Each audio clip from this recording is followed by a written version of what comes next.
Welcome to Cheekyricho Cooking's 2-ingredient macaroons made in the Piemaker. You are going to need 200 grams or half a can of sweetened condensed milk and 2 cups of toasted coconut,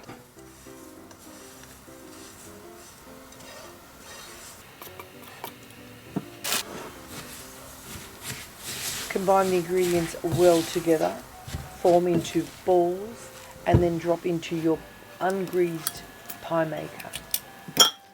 After a couple of minutes they've started to brown, turn them over, close the lid and repeat the process.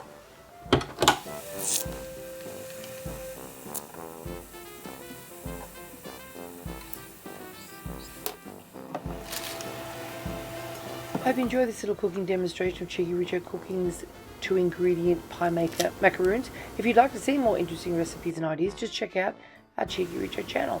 And don't forget to please subscribe and do come back and visit us again soon. Thank you very much for watching. Have a great day.